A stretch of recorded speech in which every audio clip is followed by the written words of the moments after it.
Hello all, welcome to session 3 of some basic principles and techniques in organic chemistry.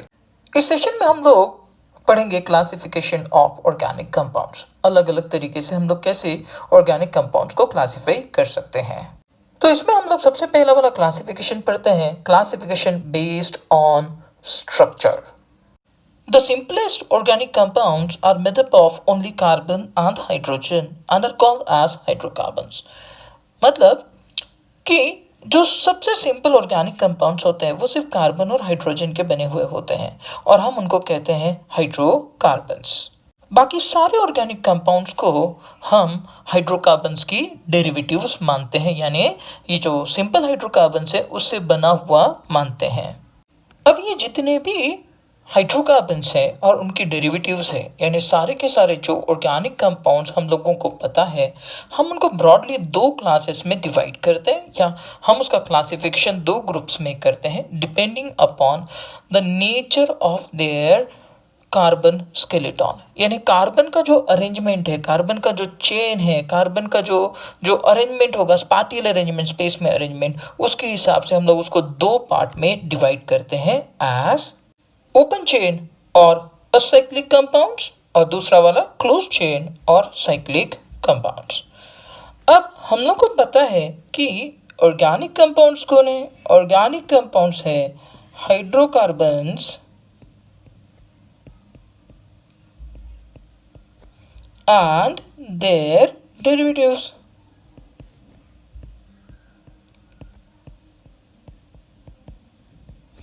अब ये जो hydrocarbons और उनके डेरिवेटिव्स है उनको हम लोगों ने दो हिस्सों में बांट दिया। पहला वाला हिस्सा है ओपन चेन और असाइक्लिक कंपाउंड और दूसरा वाला हिस्सा है क्लोज चेन और साइक्लिक कंपाउंड्स। तो पहले हम देखते हैं कि ये जो ओपन चेन कंपाउंड्स या असाइक्लिक कंपाउंड्स है वो क्या होते हैं। तो जो ओपन चेन कंपाउंड्स है या असाइक्लिक कंपाउंड्स है उसके अंदर जो कार्बन आटम्स होते हैं वो एक दूसरे से इस तरीके से अरेंज होते हैं कि उनका ओपन चेन स्ट्रक्चर बनता है, यानी उसके एंड्स होते हैं। हम इसको डिफाइन कर सकते हैं कि as these are the compounds in which carbon atoms are linked to each other in such a manner that the molecules possesses open chain structure. यानी एकदम शॉर्ट में हम ये कह सकते हैं कि these compounds contain open chain of carbon atoms in their molecules, है ना। इनमें ओपन चेन्स होंगे कार्बन आटम्स के इनके मॉलिक्यूल्स में, और इनको आगे हम लोग एक और नाम से जानते हैं, हम इनको कहते हैं aliphatic compounds. Further depending upon कि इनके अंदर स्ट्रेट चेन है कि ब्रांच चेन है, इनको हम लोग फर्दर क्लासीफाई कर सकते हैं एज स्ट्रेट चेन कंपाउंड्स और ब्रांच्ड चेन कंपाउंड्स। अगर एग्जाम्पल लेना चाहे हम इसका तो एकदम आसान आसान से एग्जाम्पल्स हो सकते हैं हमारे पास में। For example CH3 CH2 CH3 ये ओपन चेन हो गया। Similarly CH3 CH CH3 CH3 ये ब्रांच चेन हो गया, लेकिन ओपन चेन है, उसके एंड से। सिमिलरली और अगर एग्जांपल लेना चाहे तो CH3 CH2 CH CH3 CH2 CH3 ये भी हो सकता है, और CH3 CH CH3 CH CH3 CH CH3 CH3 ये भी एग्जाम्पल हो सकता है। We say that this have open chain, इनको ओपन चेन है।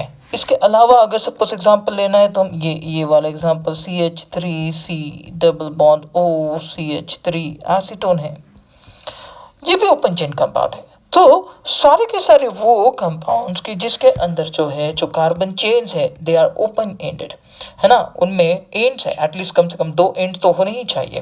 तो then will call it as an open chain और असाइक्लिक कंपाउंड, और उसी का दूसरा नाम है एलिफेटिक कंपाउंड्स। मोर और हमने ये भी कहा कि उसका हम लोग फर्दर क्लासिफिकेशन कर सकते हैं as straight chain compounds and branch chain compounds. अब हम देखते हैं क्लोज चेन और cyclic compounds. Closed chain or cyclic compounds contain one or more than one cyclic system in their molecule. यानी हम ये कह सकते हैं कि दिस कंपाउंड्स कंटेन्स चेन्स और rings of atoms in their molecule, यानी उनके अंदर चेन जो है वो कैसा होता है, वो रिंग चेन होता है। या फिर हम कह सकते हैं कि उसके अंदर जो है रिंग्स होती है उनके मॉलिक्यूल्स में। वो साइक्लिक या क्लोज चेन कंपाउंड्स जिनके अंदर एक ही रिंग मौजूद होता है हम उन्हें कहते हैं मोनोसाइक्लिक कंपाउंड्स, और वो क्लोज चेन या साइक्लिक कंपाउंड्स जिनके अंदर एक से ज़्यादा रिंग मौजूद होंगी उनको हम लोग कहते हैं पॉलीसाइक्लिक कंपाउंड्स।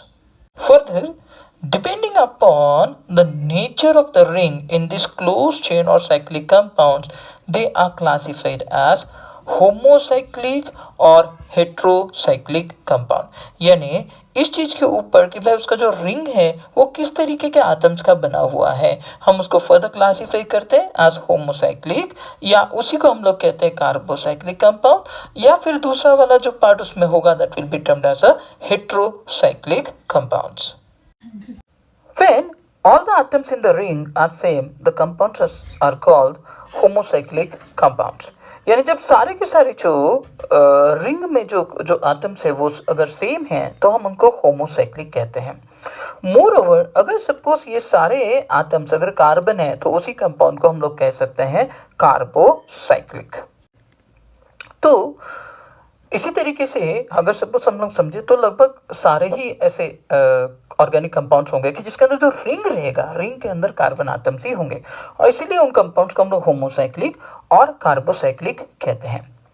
हम अगर एग्जांपल देखना चाहेंगे तो CH2 CH2 CH2 ये जो है होमोसाइक्लिक कंपाउंड है। सिमिलरली अगर सपोज हम लोग बेंजीन की बात करें तो वो होमोसाइक्लिक होना चाहिए, क्योंकि ये सारे के सारे जो है कार्बन आटम्स है रिंग में, so it should be homocyclic compound. Similarly अगर सपोज हम लोग बात करें डेकालीन और नाप्थलीन की तो ये भी कंपाउंड जो है वो होमोसाइक्लिक है। यहाँ ये एक रिंग नहीं है, दो रिंग है, तो they will be termed as polycyclic. Naphthalene में भी दो रिंग है, they will be termed as polycyclic. लेकिन ये होमोसाइक्लिक कंपाउंड या कार्बोसाइक्लिक कंपाउंड होंगे क्योंकि इनके अंदर रिंग में जो आटम्स है वो सारे के सारे सेम है, और वो भी कौन है, कार्बन है। सो दीज कंपाउंड्स के जिसके अंदर रिंग जो है एक ही जैसे आटम्स का बना हुआ रहेगा that will be termed as homocyclic compounds. अब हम देखते हैं what are heterocyclic compounds. The cyclic compounds in which at least one atom other than carbon atom in the ring are called heterocyclic compounds। मतलब ऐसा cyclic compound के जिसके अंदर कोई भी एक आटम या एटलीस्ट एक आटम जो है वो रिंग में अदर दैन कार्बन आटम है, तो हम उसको कहते हैं हेटेरोसाइक्लिक कंपाउंड। और जो डिफरेंट आटम होता है रिंग में that is called as hetero atom. For example CH2 CH2O which is called as oxidane. इसके अंदर अगर सपोज हम लोग देखें तो ये जो ऑक्सीजन है that is a hetero atom.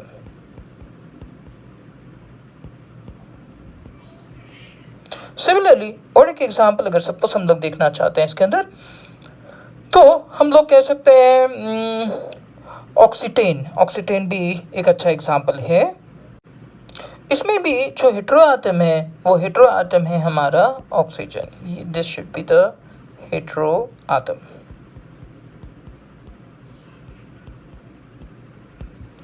Similarly हम और दो एग्जांपल ले सकते हैं जैसे कि है फ्यूरान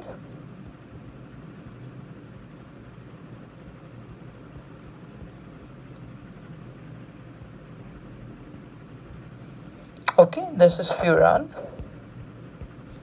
एंड पायरिडीन। पायरिडीन भी एग्जाम्पल हो सकता है। सो ये कंपाउंड्स हमको आगे भी ऑर्गेनिक रिएक्शंस पे काम में आने वाले हैं, but these are hetero compounds. इसके अंदर हेटेरोसाइक्लिक कंपाउंड्स इसके अंदर हेटेरो आटम ऑक्सीजन होगा, किसमें, आपके फ्यूरान में। ये ऑक्सीजन आटम हेटेरो आटम है, यहाँ पे nitrogen atom is a hetero atom. तो होमोसाइक्लिक और carbocyclic compounds are further classified as alicyclic compounds and aromatic compounds. अब पहले ये देखते हैं कि ये एलिसाइक्लिक कंपाउंड्स कौन होते हैं। The homocyclic compounds that resembles aliphatic compounds are called alicyclic compounds, यानी ये वो कंपाउंड्स है कि जो साइक्लिक तो है लेकिन इनका प्रॉपर्टीज जो है एलिफेटिक कंपाउंड्स की तरह है, यानी ओपन चेन कंपाउंड्स की तरह होता है, और इसीलिए हम इनको कहते हैं alicyclic compounds. For example cyclopropane या साइक्लोब्यूटेन, या हम कह लें साइक्लोपेंटेन, ये जो है एलिसाइक्लिक कंपाउंड्स हैं। हम इनका नाम लिख देते हैं। ये साइक्लोप्रोपेन है, 4 कार्बन एटम वाला साइक्लोब्यूटेन है, और ये साइक्लोपेंटेन है। तो ये जो कंपाउंड्स है ये लगभग एलिफेटिक कंपाउंड्स की तरह ही होते हैं, पर फर्क सिर्फ इतना है कि वो ओपन चेन होते हैं और ये क्लोज चेन होते हैं या रिंग होते हैं, और इसीलिए हम इनको कहते हैं एलिसाइक्लिक कंपाउंड्स। अब हम बात करते हैं एरोमेटिक कंपाउंड्स की। Aromatic compounds are the cyclic compounds which follow Huckel rule, that means show aromaticity. ये जो हकेल रूल और एरोमेटिसिटी है ये हम लोग आगे देखने वाले हैं, पर हम लोग को ये समझना पड़ेगा कि भाई इसमें रिंग होता है और इसके अंदर जो है अल्टरनेट डबल बॉन्ड होते हैं, या बेंजीन रिंग हो सकता है, कभी कभी बेंजीन रिंग नहीं भी रहेगा। And that is the reason why ये जो एरोमेटिक कंपाउंड्स है इनको फर्दर हम लोग क्लासीफाई करते हैं as benzenoid aromatic compounds and non benzenoid aromatic compounds. इसमें what are benzenoids? So, the aromatic compounds having at least one benzene ring are called benzenoids. Example के तौर पे हम कहते हैं benzene. Benzene is a benzenoid, aromatic compound है, क्योंकि वो aromaticity शो करता है। उसके अलावा अगर बात करें तो नाफ्थलीन,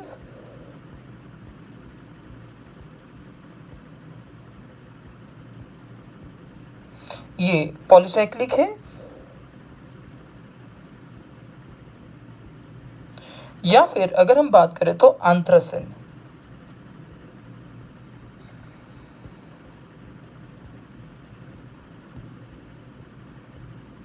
ये भी ट्राइसाइक्लिक है यानी पॉलीसाइक्लिक है।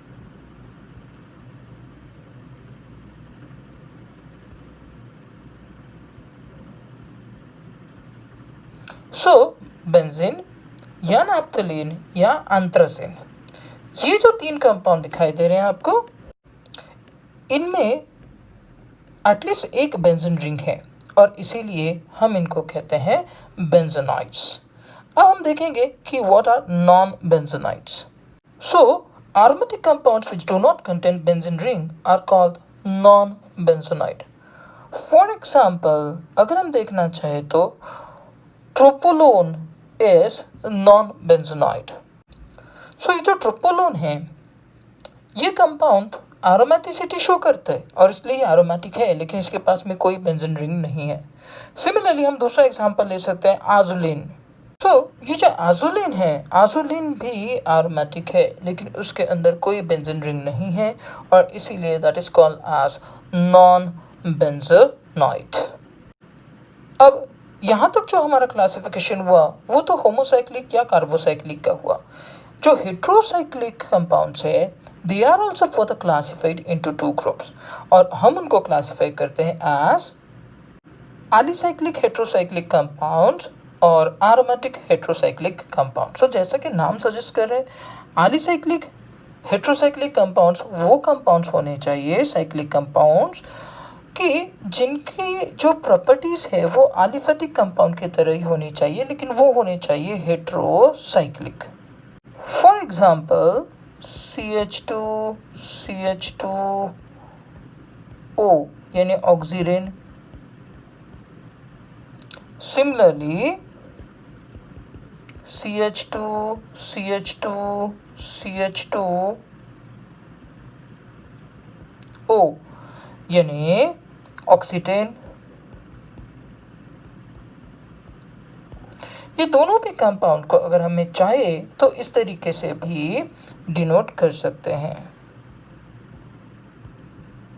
एक हेट्रो आटम है ऑक्सीजन, सिमिलरली यहाँ देखें तो एक हेट्रो आटम है कौन, ऑक्सीजन, और ये साइक्लिक है लेकिन एरोमेटिक नहीं है और इसलिए हम इनको कहते हैं एलिसाइक्लिक। इनकी properties are similar to that of aliphatic और इसलिए इनको हमने कहा है एलिसाइक्लिक। लेकिन ये हेट्रोसाइक्लिक है। क्यों हेट्रोसाइक्लिक है? क्योंकि इसके अंदर एटलीस्ट एक आटम जो है वो डिफरेंट है अदर देन कार्बन आटम है और इसलिए ये एलिसाइक्लिक हेट्रोसाइक्लिक कंपाउंड्स हुए। अब हम बात करते हैं aromatic heterocyclic compounds. Aromatic heterocyclic compounds वो होने चाहिए जो एरोमेटिसिटी तो शो करते हैं लेकिन इनके पास में एटलीस्ट एक आटम जो है वो डिफरेंट है यानी हेट्रो आटम है। फॉर एग्जांपल अगर हम लोग फ्यूरान की बात करें तो इसके अंदर एक हेट्रो आटम है और ये एरोमेटिसिटी भी शो करता है, तो ये एरोमेटिक हेट्रोसाइक्लिक कंपाउंड हुआ। सिमिलरली अगर सपोज हम लोग पैरोल की बात करते हैं तो पैरोल भी इसी तरीके से है जहाँ हेट्रो आटम जो है दैट इज नाइट्रोजन, इसमें एक H लगा हुआ रहेगा लाइक दिस। सो ये जो अर्लियर वाला था दैट वाज फ्यूरान, ये फ्यूरान है और ये हमारा पैरोल।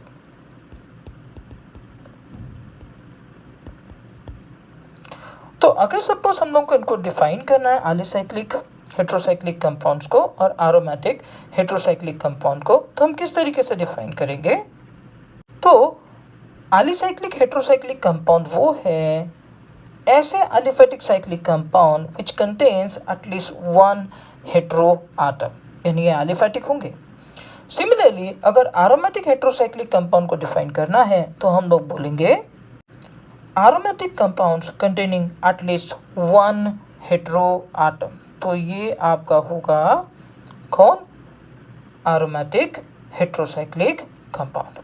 सो इस तरीके से हमारा पूरा क्लासिफिकेशन होता है based on structure of organic compounds. तो हम इसको एक बार रिवाइज कर देते हैं। ऑर्गेनिक कंपाउंड्स दो पार्ट में डिवाइड किए, ओपन चेन और acyclic compounds. Open chain compounds को फर्दर क्लासिफाई किया स्ट्रेट चेन और ब्रांच चेन कंपाउंड्स। अब दूसरा वाला पार्ट ऑर्गेनिक कंपाउंड से दूसरा वाला पार्ट बना था क्लोज चेन और साइक्लिक कंपाउंड्स। ये क्लोज चेन या साइक्लिक कंपाउंड्स को फर्दर क्लासिफाई किया हम लोगों ने होमोसाइक्लिक और कार्बोसाइक्लिक या हेट्रोसाइक्लिक। जो होमोसाइक्लिक है उनको फर्दर क्लासिफाई किया एलिसाइक्लिक एंड एरोमेटिक। एरोमेटिक को फर्दर क्लासिफाई किया benzenoids and non benzenoids. Similarly जो हेट्रोसाइक्लिक थे उनको हमने फर्दर क्लासिफाई किया as alicyclic and aromatic heterocyclic compounds. अब हम लोग दूसरा क्लासिफिकेशन देखेंगे। चलिए अब हम लोग सेकंड क्लासिफिकेशन पढ़ते हैं और ये जो सेकंड क्लासिफिकेशन है that is based on functional group. तो पहले हमें ये समझना पड़ेगा कि what do we basically mean by a functional group. A functional group is defined as an atom or group of atoms responsible for chemical properties of compounds। तो कोई भी ऑर्गेनिक कंपाउंड है, उस ऑर्गेनिक कंपाउंड में जो भी atom या group of atom उस ऑर्गेनिक कंपाउंड के केमिकल प्रॉपर्टीज को डिसाइड करता है, हम उसको बोलते हैं फंक्शनल ग्रुप। जनरली जो ऑर्गेनिक कंपाउंड होता है उसको हम लोग दो पार्ट में डिवाइड कर सकते हैं और हम कहते हैं कि an organic molecule consist of two parts. One first part R denotes the carbon hydrogen framework of the molecule and the second part G denotes the functional group। यानी हम इस तरीके से उसको डिनोट कर सकते हैं R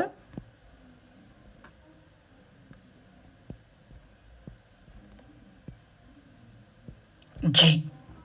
सो कोई भी अगर ऑर्गेनिक मॉलिक्यूल होगा तो उसको हम लोग ये दो पार्ट में डिवाइड कर सकते हैं आर और जी, यानी कंपाउंड जो है इस तरीके से एक्सप्रेस होगा आर जी, जिसमें से जो आर होगा वो कार्बन हाइड्रोजन फ्रेमवर्क को एक्सप्लेन करता है मॉलिक्यूल में और जो जी पार्ट है ये जी पार्ट एक्सप्लेन करेगा फंक्शनल ग्रुप को, ये डिनोट करता है फंक्शनल ग्रुप को। इसमें से जो आर है that is carbon hydrogen framework, ये रिस्पॉन्सिबल होता है for physical properties of an organic molecule. तो हम लिखेंगे this is responsible for physical properties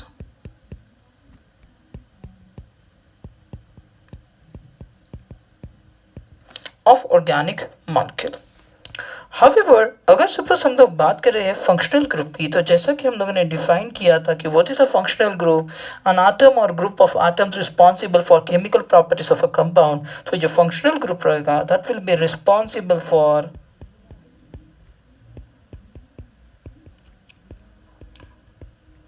chemical properties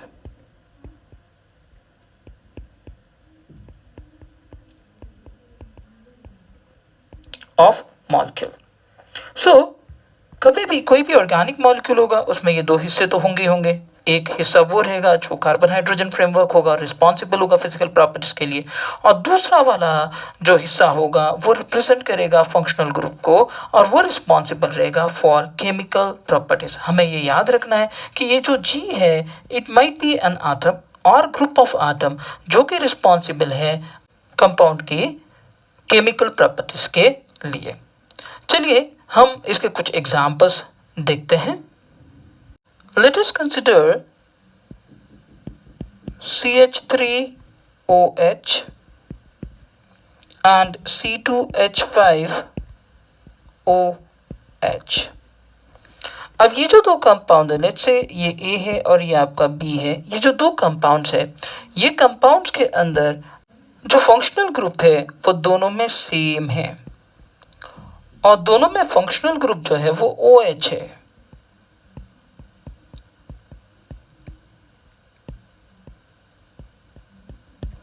जबकि दोनों में फंक्शनल ग्रुप सेम होने के बाद जो कार्बन हाइड्रोजन नेटवर्क है वो डिफरेंट है।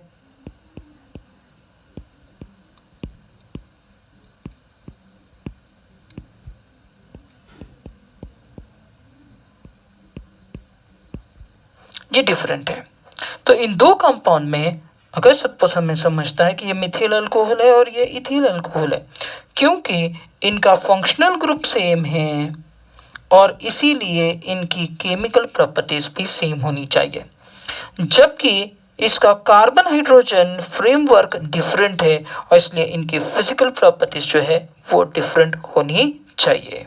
मतलब जिन कंपाउंड्स के अंदर सेम फंक्शनल ग्रुप है उनकी केमिकल प्रॉपर्टी सेम होगी, लेकिन हाँ उनका क्योंकि कार्बन हाइड्रोजन फ्रेमवर्क डिफरेंट रहेगा इसलिए उनकी जो फिजिकल प्रॉपर्टीज है वो डिफरेंट होगी। तो हम लोग क्लासिफाई कर सकते हैं कोई भी ऑर्गेनिक कंपाउंड को on the basis of their functional group. जिनमें सेम फंक्शनल ग्रुप होंगे हम उनको इकट्ठा रख सकते हैं। जैसे ये ए और बी जो है they belong to alcohol family. इसी तरीके से और एक एग्जांपल लेते हैं। लेट अस से हमारे पास में एक A CH3COOH और दूसरा है C2H5COOH। ये कार्बोक्सिलिक एसिड्स है। इनमें हम देखेंगे कि जो फंक्शनल ग्रुप है वो सेम है और इसलिए इनकी केमिकल प्रॉपर्टी सेम होनी चाहिए। So they belong to the same family. Similarly अगर सपोज हम इनकी बात करें तो इनके केमिकल प्रॉपर्टीज तो सेम है लेकिन फिजिकल प्रॉपर्टीज डिफरेंट होगी क्योंकि कार्बन हाइड्रोजन फ्रेमवर्क डिफरेंट है। तो इस तरीके से हमारे पास में एक मोड हो गया क्लासिफिकेशन का और on the basis of functional group. जिनके जिनके फंक्शनल ग्रुप सेम रहेंगे उन ऑर्गेनिक कंपाउंड को इकट्ठा रखेंगे, दूसरे फंक्शनल ग्रुप वाले कंपाउंड्स को इकट्ठा रखेंगे। So we can classify them according to their functional group, क्योंकि हम जानते हैं कि जिनके फंक्शनल ग्रुप सेम है उनकी केमिकल प्रॉपर्टीज भी सेम होंगी। अब हम कुछ एग्जांपल्स देखते हैं या हम लोग जो है क्लास ऑफ केमिकल कंपाउंड्स और उनके फंक्शनल ग्रुप्स क्या क्या होने चाहिए वो देखते हैं। यहाँ हम दो हिस्सों में इसको डिवाइड करेंगे। एक लिखेंगे क्लास ऑफ केमिकल कंपाउंड्स और फिर उनका फंक्शनल ग्रुप जो होना चाहिए वो उसके आगे लिखेंगे। For example alkenes have functional groups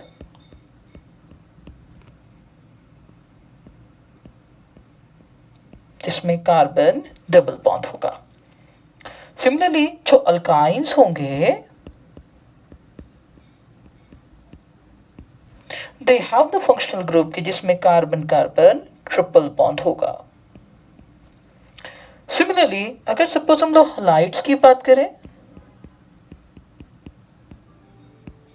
Halides will be having a functional group as X, which is also called as a halo. Alcohols जो होंगे, they'll having the functional group OH, which is also called as hydroxy. Then aldehydes will be having the functional group C double bond O H. Similarly, ketones की बात करें तो ketones will be having the functional group C double bond O. Then carboxylic acid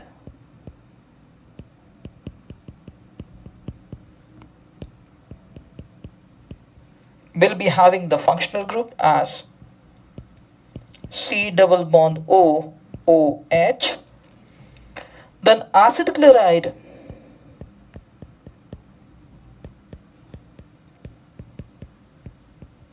will be having the functional group C double bond O Cl. Similarly, अगर अनहाइड्राइड्स की बात करते हैं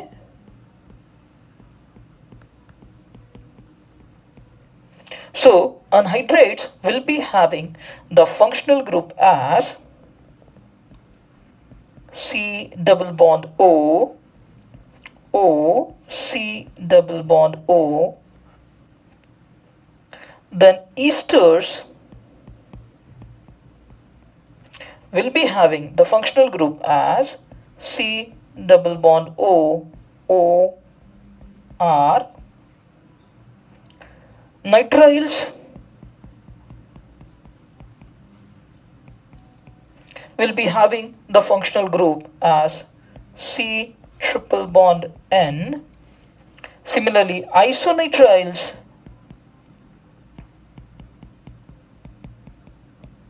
will be having the functional group as N triple bond C. Ethers will be having a functional group as divalent oxygen atom. Amides will be having the functional group as C double bond N. Primary amine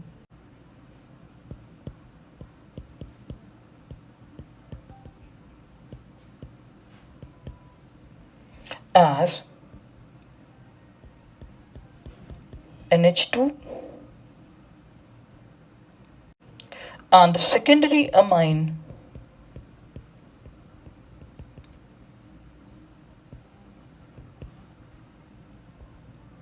as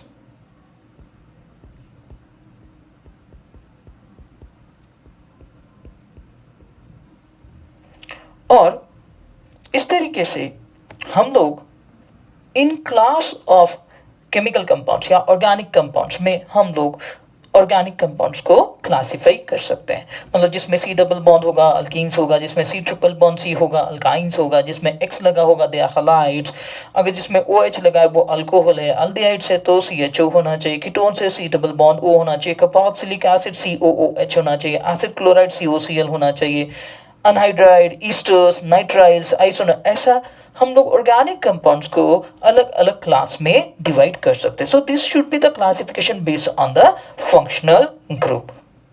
organic compound को हम एक और तरीके से भी classify कर सकते हैं, that is based on saturation.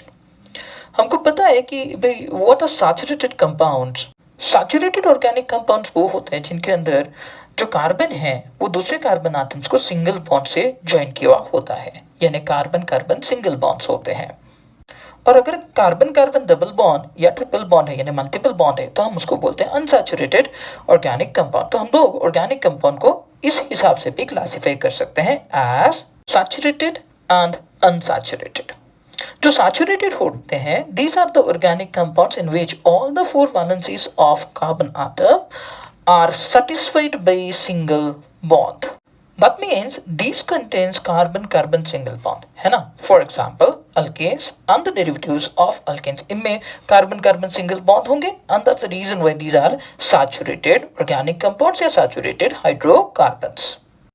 अब अगर हम अनसैचुरेटेड हाइड्रोकार्बन्स की बात करते हैं या अनसैचुरेटेड ऑर्गेनिक कंपाउंड्स की बात करते हैं तो these are the organic compounds which contains at least one carbon carbon double और ट्रिपल बॉन्ड। यानी ये जो हमारे अनसैचुरेटेड हाइड्रोकार्बन्स होंगे या ऑर्गेनिक कंपाउंड्स होंगे उसमें कुछ कार्बन आटम्स जो है they will be either sp2 और sp हाइब्रिडाइज। जिसमें ट्रिपल बॉन्ड होगा वो sp हाइब्रिडाइजेशन शो करेंगे, जिसमें डबल बॉन्ड होगा वो sp2 हाइब्रिडाइजेशन शो करेंगे। लेकिन यही चीज हम सैचुरेटेड हाइड्रोकार्बन्स के बारे में बात करेंगे तो वहां पे सारे carbon atom will be sp3 hybridise क्योंकि उनकी सारी valencies are satisfied by single covalent bond. तो अनसैचुरेटेड हाइड्रोकार्बन्स के हम लोग एग्जांपल ले सकते हैं जैसे अल्कीन्स हो गए हैं या अल्काइंस हो गए जिनमें डबल बॉन्ड या ट्रिपल बॉन्ड होंगे तो they are unsaturated organic compounds और अनसैचुरेटेड हाइड्रोकार्बन्स। इसके बाद हम लोग देखते हैं classification of carbon and hydrogen atoms of an organic compound. मैंने हम लोग ऑर्गेनिक कंपाउंड का क्लासिफिकेशन नहीं कर रहे हैं, हम क्या कर रहे हैं कि जो हमारे पास में ऑर्गेनिक कंपाउंड्स है उसके अंदर जो कार्बन और हाइड्रोजन है उनके क्लासिफिकेशन के बारे में बात कर रहे हैं। तो जो कार्बन और हाइड्रोजन आटम्स होते हैं ऑर्गेनिक कंपाउंड्स में उनको हम लोग दो तरीके से क्लासिफाई कर सकते हैं। पहला वाला तरीका है classification based on mode of arrangement of carbon atoms in a chain. यानी चेन में कार्बन आटम किस तरीके से अरेंज्ड है या कहाँ पर है उसके हिसाब से हम लोग कार्बन आटम का क्लासिफिकेशन कर सकते हैं as primary carbon atom, secondary carbon atom, tertiary carbon atom और क्वाटरनरी कार्बन आटम। अब ये समझने के लिए पहले हम लोग एक चेन कंसीडर कर लेते हैं कार्बन आटम्स की in an organic compound. So let's say हमारा कार्बन का चेन इस तरीके से है CH3 CH2 CH, उसमें एक ब्रांच है नेक्स्ट C, इसमें दो ब्रांचेस है CH2 और CH3। अब इसको हम लोग जो है नंबर कर लेते हैं, एकदम रैंडमली नंबरिंग करते हैं। हम मानते हैं कि ये फर्स्ट कार्बन आटम है, ये सेकेंड है, ये थर्ड है, ये फोर्थ है, ये फिफ्थ है, ये सिक्स्थ है, ये सेवेंथ है, ये एट्थ है और ये नाइन्थ है। सो डिपेंडिंग अपॉन कि कोई भी पर्टिकुलर कार्बन आटम कितने कार्बन आटम्स में अटैच्ड है उसके हिसाब से हम लोग इसका क्लासिफिकेशन करते हैं। मतलब जैसे फर्स्ट वाला जो है फर्स्ट कार्बन आटम वो दूसरे एक ही कार्बन आटम में अटैच है। अगर सपोज हम लोग देखें तो दूसरे एक ही कार्बन आटम में अटैच है। सिमिलरली सेवेंथ वाला भी जो है दूसरे एक ही कार्बन आटम में अटैच्ड है, नाइन्थ भी एक ही कार्बन आटम में अटैच है, एट्थ भी एक ही कार्बन आटम में अटैच्ड है, सिक्स्थ वाला भी जो है वो एक ही कार्बन आटम में अटैच्ड है। सो ऐसे carbon atoms which are attached to only one other carbon atom in a chain are called as primary carbon atoms। मैं लिखता हूं यहां पे। सो प्राइमरी कार्बन आटम या 1 डिग्री कार्बन आटम जिसे हम लोग कहते हैं is the carbon atom which is attached to only one other carbon atom in carbon chain or none other carbon atom in case of methane is called as a primary carbon atom or 1 degree carbon atom। अब for example अगर suppose मैं methane की बात करता हूँ CH4 तो this carbon atom is not attached to any other carbon atom but this carbon atom will be termed as primary carbon atom। ये हमारा प्राइमरी कार्बन आटम है। So ऐसा carbon atom which is attached to one other carbon atom or none other carbon atom। तो यहां पे अगर suppose देखना चाहते हैं हम लोग तो ये हमारा प्राइमरी कार्बन आटम है,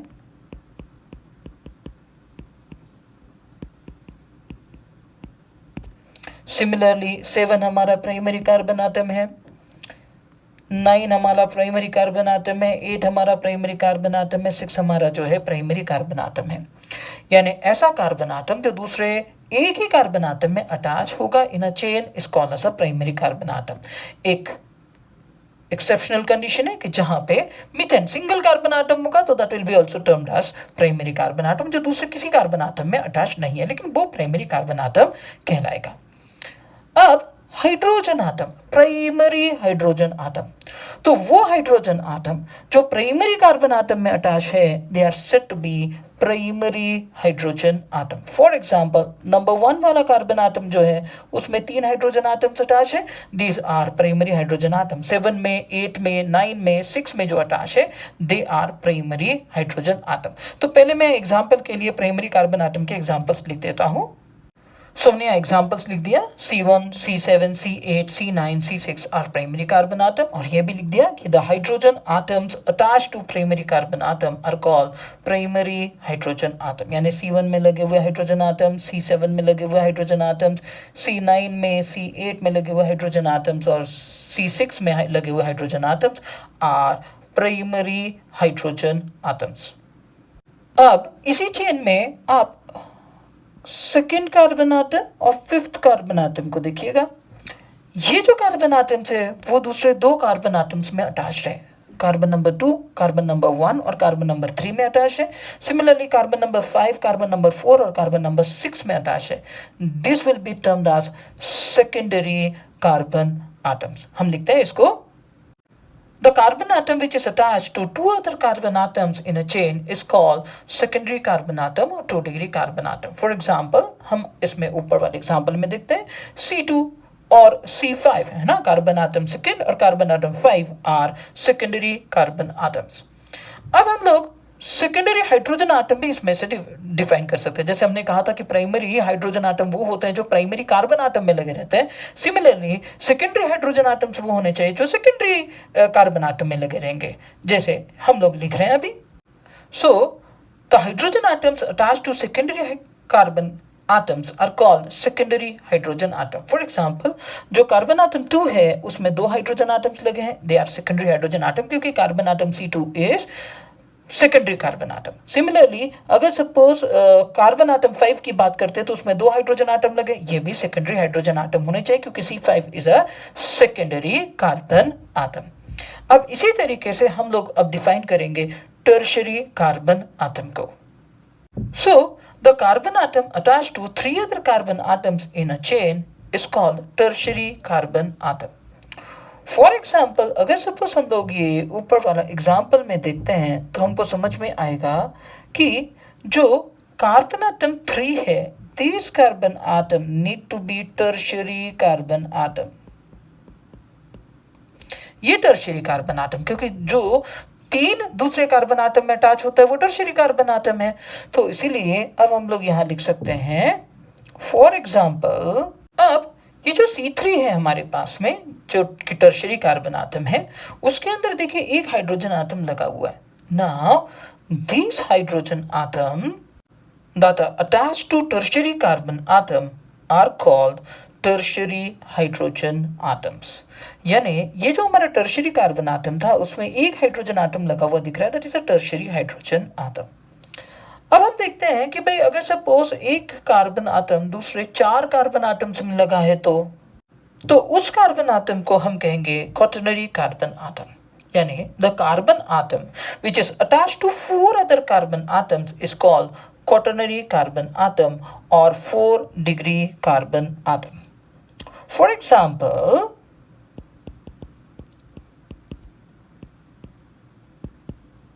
यहां देखते हैं ये 4th वाला कार्बन आटम, यानी जो C4 कार्बन आटम है,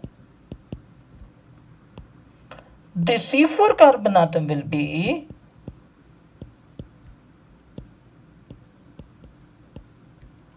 is quaternary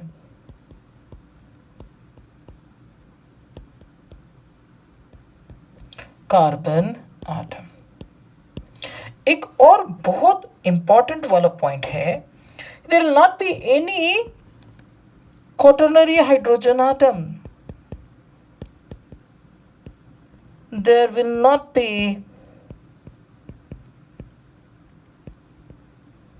any quaternary hydrogen atom now why this is so, क्योंकि जो 4 वैलेंसीज है कार्बन का, they are being satisfied by the bonds with 4 other carbon atom. तो फिफ्थ वाला बॉन्ड तो बन नहीं सकता, इसका मतलब इसमें हाइड्रोजन आटम कभी लगा ही नहीं रहेगा। So there will not be never there will not be any quaternary hydrogen atom. अब हम लोग इसी में एक और क्लासिफिकेशन देखते हैं। तो ये सेकेंड वाला classification of carbon and hydrogen atoms है, which is based on position of carbon atom with respect to the functional group. मतलब अगर सपोज हम ये समझते हैं कि हमारे पास में एक कार्बन चेन है इस तरीके से, जिसमें कि एक फंक्शनल ग्रुप है, तो हमारा जो COOH है वो COOH जो है that is a functional group. ये हमारा फंक्शनल ग्रुप हो गया।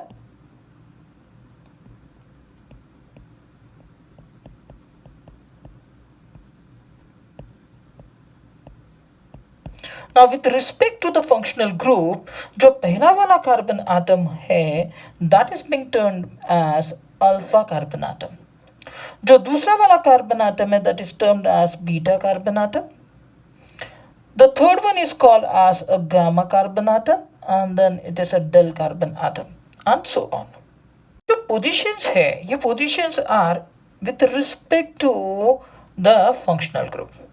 So पहले अल्फा, बीटा, गामा, फिर delta and so on.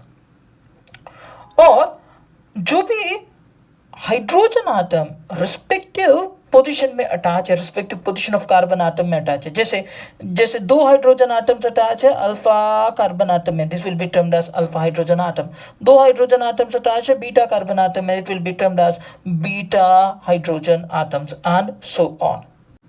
So आपके पास में alpha carbon atom, beta carbon atom, gamma carbon atom, del carbon atom हो गए, तो उसके साथ में जो जुड़े हुए हाइड्रोजन आटम से they will be termed as alpha में जुड़े हुए alpha hydrogen atom, alpha carbon atom में जुड़े हुए alpha hydrogen atom, beta carbon atom में जुड़े हुए बीटा हाइड्रोजन आटम। अब ऐसा ही एक और एग्जांपल लेते हैं। सो ये जो एग्जांपल है इसमें CH3 CH2 CHO है, इसमें CHO हमारा फंक्शनल ग्रुप है।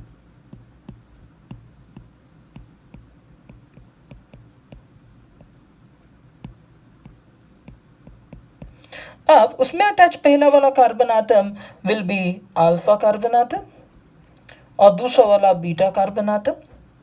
सो नाउ वी नो दैट कि ये जो भी हमारा अल्फा हाइड्रोजन आटम्स कितना होगा, so we have 2 alpha hydrogen atoms. क्यों? क्योंकि अल्फा कार्बन आटम में 2 लगे हुए हैं। And how many beta hydrogen atoms will be there? There will be 3 beta hydrogen atoms. एक इसी तरीके का एग्जाम्पल लेते हैं, तो you have CH3 C CH3 CH3 COOH। तो इसमें अगर देखते हैं तो ये हमारा फंक्शनल ग्रुप है। ये फंक्शनल ग्रुप में पहला वाला जो कार्बन आटम लगा हुआ that is alpha carbon atom, दूसरा beta. So this should also be beta, this should also be beta. क्यों? क्योंकि अगर सपोज वो जो अल्फा कार्बन आटम है उसमें अटैच हुआ carbon atom has to be beta. तो अगर सपोज हमें पूछा जाए कि how many alpha hydrogen atoms are there, so there will be no alpha hydrogen atoms.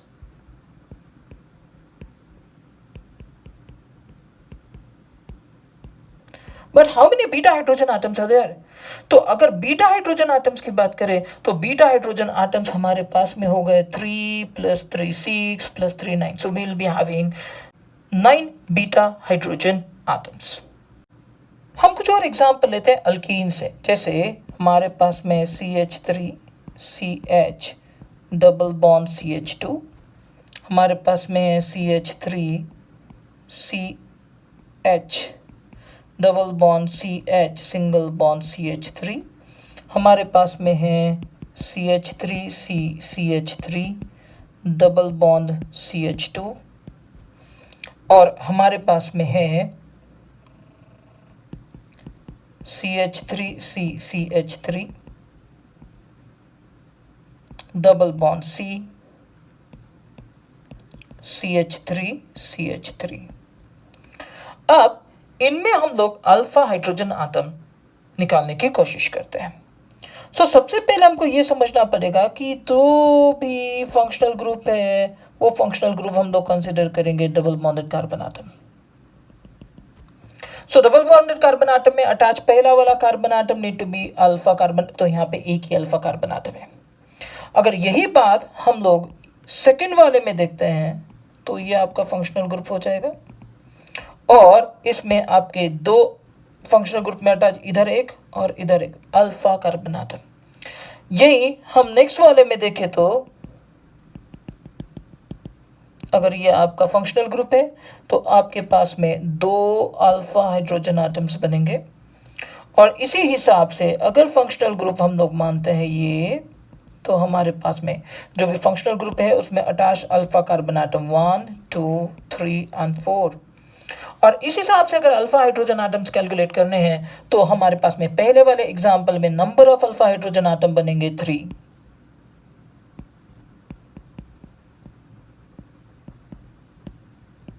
क्योंकि एक ही अल्फा हाइड्रोजन आटम है उसमें अल्फा कार्बन आटम है उसमें 3 अल्फा हाइड्रोजन आटम। सेकंड वाले में हमारे number of alpha hydrogen atom बनेंगे 6 अल्फा हाइड्रोजन आटम्स। क्यों? क्योंकि दो अल्फा कार्बन आटम्स है, हर एक में 3 अल्फा हाइड्रोजन आटम्स लगे। सिमिलरली यहाँ पे भी जो है हमारे 6 अल्फा हाइड्रोजन आटम्स बनेंगे। अभी फोर्थ वाला एग्जांपल देखते हैं। ये फोर्थ वाले एग्जांपल में आप चेक करिएगा, हमारे पास में 4 अल्फा कार्बन आटम्स है। अब क्योंकि 4 अल्फा कार्बन आटम्स है, हर एक में 3 हाइड्रोजन आटम्स लगे हुए हैं और इसीलिए हमारे 12 अल्फा हाइड्रोजन आटम्स होने चाहिए। तो ये कॉन्सेप्ट जो है हम लोगों को आगे भी बहुत सारी जगह पे यूज होने वाला, जहाँ पे हम हाइपर कंजुगेशन पढ़ेंगे तो वहाँ पे हमको ये समझना पड़ेगा कि अल्फा हाइड्रोजन आटम्स क्या होते हैं। उसके बाद में जो है अल्फा बीटा एलिमिनेशन या अल्फा एलिमिनेशन होता है, तो ये कॉन्सेप्ट जो है हम लोगों को वहाँ पे यूज होगा। That's all in this session. Thanks for watching. Keep on watching and do subscribe to the channel to get more videos like this for your NEET and JEE preparation.